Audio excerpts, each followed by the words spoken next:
한덕수 차출론도 지금 국민의힘 대선 구도의 변수가 될 것이라는 이런 전망 나오고 있죠. 한덕수 행 차출론에 대한 이 한동훈 전 대표 또 나경원 의원의 입장을 한번 들어보겠습니다. 정치권에서 이렇게 그냥 가만히 계시는데 이래라 저래라 하면서 부산스럽게 하는 거 국가적으로 도움되지 않는다고 생각합니다. 한덕수 대행에 대한 또 우리 당내에 여러 가지 어떤 그 요구가 있는 건 알겠습니다. 오죽 답답하면 그러겠습니까만 제가 대통령이 되면 한덕수 국무총리 유임시킬 거라는 말씀으로 대신하겠습니다.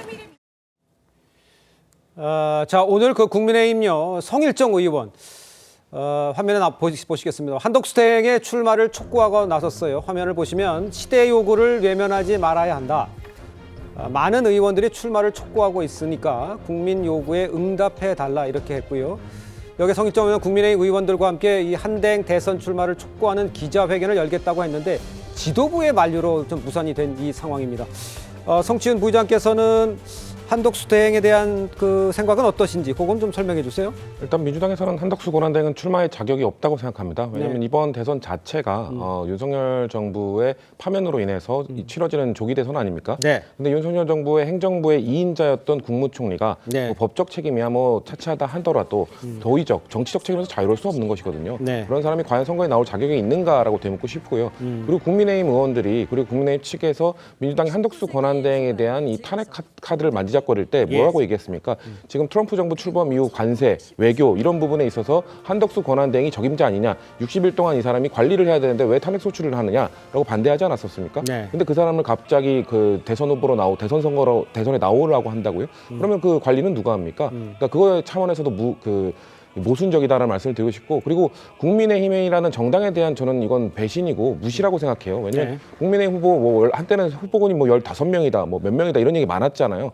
그런 후보들의 컨벤션 효과를 일으켜서 흥행을 이끌 것이다 이렇게 얘기했는데 지금 갑자기 외부에서 사람을 찾는다는 것은 지금에 나와 있는 국민의힘 후보들은 이길 수 없다, 약하다라는 자백하는 꼴이나 다름없거든요. 네네. 사실 이런 광경이 2002년 노무현 후보가 새천년민주당 후보로 결정된 이후로 예. 뭔가 인기가 좀 떨어질 때 그런 얘기가 당내에서도 있었어요. 예. 그러면서 결국 외부에 있었던 정몽준 후보가 단일화를 추진해서 이기고 후보가 된 사례도 있지 않습니까? 근데 네. 그 당시에도 당 내부에서 어떻게 정당에서 선출된 후보가 있는데 당에 소속된 의원들이 뭐 당을 나가버린다든가 아니면 당내에서 외부에 있는 후보와 단일화를 하라는 요구를 할 수 있느냐 하면서 반발이 매우 컸었거든요. 네네. 저는 이번에도 마찬가지라고 생각합니다. 국민의힘이 제대로 된 보수 정당이라면 당 내에 들어와서 경쟁을 하라고 할 것이지 뭔가 일단은 여기서 후보를 선출한 뒤에 뭐 무소속으로 돼서 같이 뭐 단일화를 한다 이런 방안을 고민한다는 것 자체가 정당 정치를 저는 무시하는 행위라고 생각합니다. 성치훈 부의장께 제가 이렇게 질문 하나 다시 드릴게요. 예.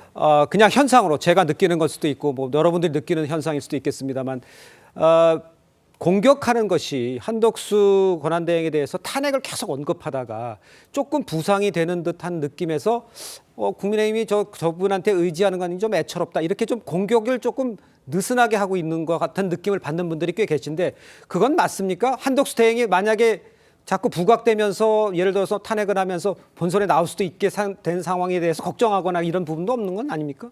사실 그래서 저희가 한덕수 권한대행에 대해서 자격이 없다라든지 네. 아니면 뭐 비판을 하게 되면은 한덕수 권한대행을 두려워해서 그런 거 아니냐라는 얘기를 하실까봐 저는 좀 조심스러웠는데 네네. 저희는 나오셔도 상관없습니다. 나오시면은 그렇습니까? 오히려 예. 국민들께서는 한덕수 아까 말씀드린 부분 때문에 한덕수 권한대행이 무책임하다라는 생각을 하실 거라고 보기 때문에 네. 저희 당에서 뭐 한덕수 권한대행이 좀 뜰 것 같아서 뭐 부상할 것 같아서 뭐 대안으로 제시될 것 같아서 뭐 저의 뭐 탄핵에 대한 카드를 뭐 만지작거린 걸 뭐 후퇴한다든가 이런 전략적 판단은 전혀 없습니다. 예. 한덕수 권한대행이 그리고 아까 성일정 의원이 시대가 요구하고 있다고 했는데 글쎄요 시대가 요구하는 정도의 지금 흐름은 보이지 않는다. 저희 당이 봐도 그렇게 한덕수 권한대행에 대한 국민적 부름은 아직 안 들린다는 말씀 드리고 싶습니다. 국민의힘에서 한덕수 대행에 대해서 출마를 촉구하는 그런 움직임은 더 늘어나고 있습니까? 어떤 상황입니까? 아무래도 이제 경선을 앞두고 조직적으로 국회의원들이 한덕수 권한대행에 대해서 얘기를 하면 네. 소위 말해서 이제 김이 빠지는 건 사실입니다. 근데 저희는 이게 공학적으로 저희가 뭐 나와라 해서 되는 게 아니라 네. 어떻게 보면 국민들이 지난주에 어떻게 보면 여론조사 보면 네네. 국정 수행 능력에 대해서 과반이 넘는 그런 수치도 나오지 않았습니까? 그렇다면 지금의 상황 속에서 한덕수 권한대행은 국민의힘의 몇몇 모사꾼들이 뭔가 이렇게 만든 게 아니라 네. 국민이 원하는 부분이 있다는 거죠. 그렇기 때문에 저는 할 수 있고 저는 지도자라는 사람은 본인이 원한다고 되는 게 아니라 시대 정신이 좀 필요하다고 봅니다. 근데 참 이 한덕수 대행한테 제가 운이 좋다고 말씀을 드리고 싶은 게 뭐냐면 네. 지금 탄핵을 거치면서 사람들이 굉장히 필요합니다. 적대적 공생관계 이런 상황 속에서 뭔가 통합적인 리더십을 구현할 사람을 찾고 또 지금 먹고 사는 문제 중에서 우리가 경제 민생 얘기하는데 우리는 수출을 해서 먹고 사는 나라 아닙니까? 예. 근데 지금의 트럼프 2기가 도래하면서 예전에 자유무역에서 보호무역으로 바뀌고 있습니다. 관세 전쟁이 되고 있는데 이런 상황 속에서 과연 적합한 사람이 누군가? 이재명 대표는 본인이 어떻게 보면 통합을 얘기하고 중도 보수를 얘기하지만 그분의 삶의 이력은 그분의 입과 따로 가고 있습니다. 네. 하지만 한덕수 대행에 대해서는 본인이 전북 출신이고 또 진보와 보수 정권을 넘나들면서 본인의 어떤 이력이 있었고 무엇보다도 제가 볼 때 권력 의지가 과연 있느냐 뭔가 어떤 근육이 있느냐 정치적 근육이 있느냐 있을 때 민주당이 지난해 대정부 질의를 통해서 한덕수의 재발견이라는 얘기를 하지 않았습니까? 그런 과정 속에서 저희가 볼 때는 우리가 몇몇 국회의원이 얘기하는 게 아니라 국민들의 지금의 상황 속에서 이런 사람이 이런 상황 속에 있구나. 그런 자연스러운 흐름 아닌가 싶습니다. 알겠습니다. 일단 아까 성추인 부의장도 얘기를 했습니다만 민주당에서는 한덕수 대행의 차출론을 좀 평가절하하고 있는 모습을 좀 보이고 있습니다. 일단 한번 들어보겠습니다. 한덕수 총리는 대통령 선거 출마에 대한 간은 그만 보고 입장을 분명히 밝히십시오. 한덕수 대통령 권한대행에 대한 국민의힘의 애처로운 구애가 눈뜨고 못 봐줄 지경입니다. 출마할까 말까 간만 보는 한덕수 총리도 꼴불견이긴 마찬가지입니다. 그 최창렬 교수님께서 보시기에서는 한덕수 대행은 어떻게 일단 뭐 안에 들어가서 경선 치는 상황은 아닌 것 같고요. 내일하고 모레 등록을 해야 되는 그러니까요. 거니까 예. 어차피 입당도 해야 되는 거고 네. 시간이 없잖아요. 어차피 이제 만약에 나온다면은 지금 얘기가 나오고 있는 이제 일단 국민의힘 후보가 결정되고 네. 그리고 난 다음에 한덕수 후보와 같이 단일화를 하는 뭐 이런 이제 그림을 갈 것 같은데 네. 한덕수 개인으로 볼 때 훌륭한 분이죠. 이분도 고위공직자를 총리를 2번이나 했고 말이죠. 그야말로 그것도 다들 얘기하는 것처럼 보수 정권, 진보 정권 다 2번이나 했고 능력을 예. 보여주고 있는데 문제는 그거 이게 대통령 선거 아닙니까? 그렇습니다. 대통령 권력이에요. 예. 그렇다면 본인이 갈망하는 게 있어야 돼요. 내가 대통령이 돼서 뭘 하겠다라고 해서 돼야 되는 것이지 떠밀리듯이 해서 되는 건 안 된다는 게 우리 역사에서 입증하고 있어요. 지난 반기문 유엔 사무총장 같은 분 얼마나 훌륭한 분이에요. 네. 고건 전 국무총리, 그분도 대통령 권한대행을 했습니다만 더 훌륭한 분들인데 그분들이 안 된 이유가 뭐겠어요. 지금 정치권에 얘기되고 있는 회자되고 있는 이런 분들보다 뭐 능력이 부족하거나 역량이 부족해서 안 되는 게 아니라 네. 강력한 대통령이 난 돼야 되겠다라는 걸 앞으로 나를 어떻게 하겠다는 그게 오르건 그르건 여기 지지를 받든 안 받든 그게 일단 깔려야 돼요. 이분은 그건 아니잖아요. 지금 타자들에 의해서 만약에 출마를 하는 쪽으로 가면 불려 나오는 거거든요. 네. 그러면 이거는 지금이라도 빨리 얘기를 해야 돼요. 난 나가겠다든지. 근데 아직도 얘기를 안 하고 있잖아요. 이런 분이 나올 수 있을까요? 전 결국은 본인이 안 나갈 것 같아요. 근데 지금 이 한덕수 권한대행이 거론된 이유가 뭡니까? 국민의힘 내부에 지금 거론되고 있는 후보들의 경쟁력이 이재명 대표보다 약하다고 보고 있기 때문에 그런 거 아니겠어요? 현실이니까. 그럼 그걸 탓할 건 없어요. 그러니까요. 뭐 이기는 후보를 만들어내는 게 정치니까. 예, 예. 그렇다 하더라도 일단 아까 말씀하신 것처럼 명분이 약해요.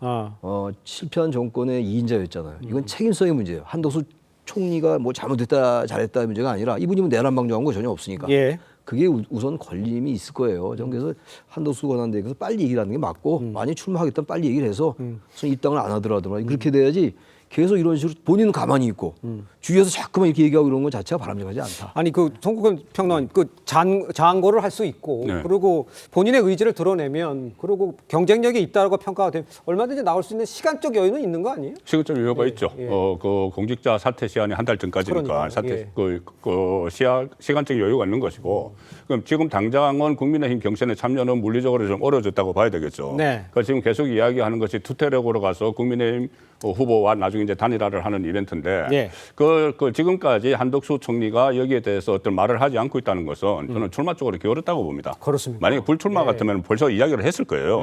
이렇게 여러 가지 논쟁이 벌어지고 있는 자체가 네네. 지금 업무를 수행하는 데는 도움이 안 되는 것이죠. 그리고 그 전에 한교안 대행도 박근혜 전 대통령 탄핵 이후에 예. 이 선거 공고일을 그 확정하는 그날 임시 국무회의에서 불출마를 선언을 했어요. 예. 근데 이미 선거 공고를 다 했지 않습니까? 공표를 했지 않습니까?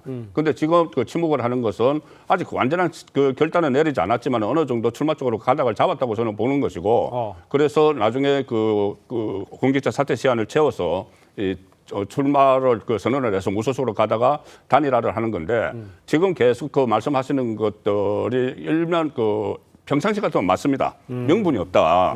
그 대선 관리를 하다가 어떻게 뛰어드느냐 명분이 없다. 윤석열 전 대통령과 같이 책임을 져야 되는 것 아니냐.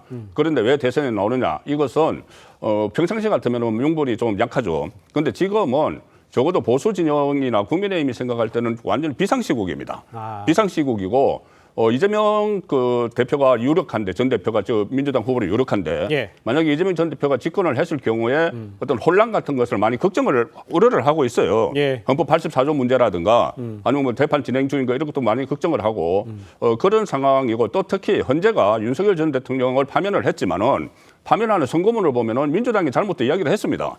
그렇다면은 윤석열 전 대통령이 비상경험을 선포한 이유가 민주당의 국정마비라고 했는데 그럼 그 부분도 일정 부분 인정을 했어요. 헌재도. 네네. 그렇다면은 이것은 지금 국민의힘에서는 그때 그렇게 같이 이제 한독수 총리도 그때 같은 멤버의 일원이었지만은 예. 한독수 대행도 그런 말을 한 적이 있어요. 변론에서 민주당이 상당히 예산 폭거나 이런 것에 그리고 탄핵 남발 같은 것이 심했다는 이야기를 한 적이 있어요. 네. 그렇다면 한독수 총리가 그런 부분들을 다 알고 있기 때문에 직접 후보로 나서서 이재명 대표의 그런 가오들에 대해서 지적을 하는 그런 캠페인을 할 수 있다고 봅니다. 알겠습니다.